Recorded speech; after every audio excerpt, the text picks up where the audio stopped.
আওয়ামী লীগের হরতাল অবরোধ ও কঠোর কর্মসূচি ঘোষণা শোনার পরপরই বিএনপি তাদের নতুন কর্মসূচি ঘোষণা করেছে। ফেব্রুয়ারি মাস জুড়ে বড় দুই দলের কর্মসূচিকে রাজনৈতিক অঙ্গনে এক নতুন উত্তেজনা সৃষ্টি হয়েছে। নেটিজেনদের কেউ কেউ বলছেন এটাকে যুগপৎ কর্মসূচি নাকি পাল্টাপাল্টি কর্মসূচি, নাকি এই কর্মসূচির পিছনে অন্য কোনো পরিকল্পনা রয়েছে। আসন্ন রমজানে দ্রব্যমূল্য নিয়ন্ত্রণ এবং দ্রুততম সময়ে সুষ্ঠু নির্বাচন এবং গণতান্ত্রিক স্থিতিশীলতা ফেরাতে ফেব্রুয়ারিতে কর্মসূচি নিয়ে মাঠে নামবে বিএনপি।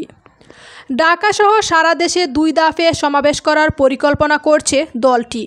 খুব শীঘ্রই কেন্দ্রীয় বিভাগীয় নেতাদের সঙ্গে কর্মসূচির দিনক্ষণ চূড়ান্ত করা হবে বলে বিএনপির স্থায়ী কমিটির বৈঠক থেকে জানা যায়।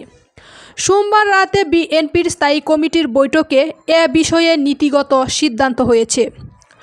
অপরদিকে অন্তর্বর্তী সরকারের পদত্যাগের দাবিতে এবং হরতাল অবরোধ ঘোষিত কর্মসূচি বাস্তবায়নে 1 ফেব্রুয়ারি থেকেই মাঠে নামার ঘোষণা দিয়েছে আওয়ামী লীগ।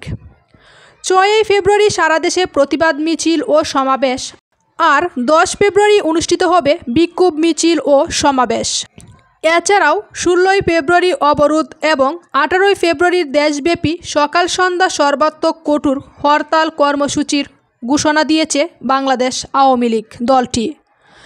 সরকার পতনের পর আত্মগোপনে চলে যাওয়া বেশ কয়েকজন নেতা মনে করেন সরকার পরিচালনা ও রাজনীতিতে তাদের কিছু ভুল ত্রুটি রয়েছে, সেগুলো স্বীকার করে এখন আবারও সক্রিয়ভাবে রাজনীতিতে অংশগ্রহণ করতে চায় তারা।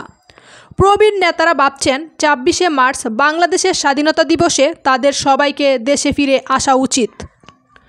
অন্যদিকে বিএনপির স্থায়ী কমিটির বৈঠক থেকে জানা যায় দেশের বর্তমান পরিস্থিতিতে দ্রুত নির্বাচনের বিকল্প নেই। বিগত 1.5 দশকে দেশের গণতন্ত্র ধ্বংস হয়েছে, জনগণ তাদের অধিকার থেকে বঞ্চিত হয়েছে। 3টি সংসদ নির্বাচনে জনগণ ভোট কেন্দ্রে যেতে পারেনি। এখন সংস্কারের পাশাপাশি গণতান্ত্রিক স্থিতিশীলতা ফিরিয়ে আনতে হবে। এজন্য যত দ্রুত সম্ভব সরকার ও জনগণকে নির্বাচনমুখী করা উচিত। স্থায়ী কমিটির বৈঠক থেকে জানা যায় আওয়ামী লীগের কর্মসূচির প্রেক্ষিতে বিএনপি মাঠে নামছে বিষয়টি এমন নয়। গণতান্ত্রিক স্থিতিশীলতা ফেরত আনতে বিএনপি আবারও মাঠে নামছে।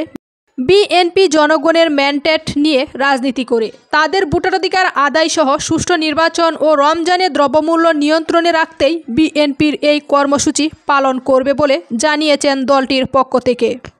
আওয়ামী লীগের হরতাল অবরোধ ও কঠোর কর্মসূচির ঘোষণা শোনার পরপরই বিএনপি তাদের নতুন কর্মসূচি ঘোষণা করেছে। ফেব্রুয়ারি মাস জুড়ে বড় দুই দলের কর্মসূচিকে রাজনৈতিক অঙ্গনে এক নতুন উত্তেজনা সৃষ্টি হয়েছে। নেটিজেনদের কেউ কেউ বলছেন এটাকে যুগপৎ কর্মসূচি নাকি পাল্টাপাল্টি কর্মসূচি, নাকি এই কর্মসূচির পেছনে অন্য কোনো পরিকল্পনা রয়েছে।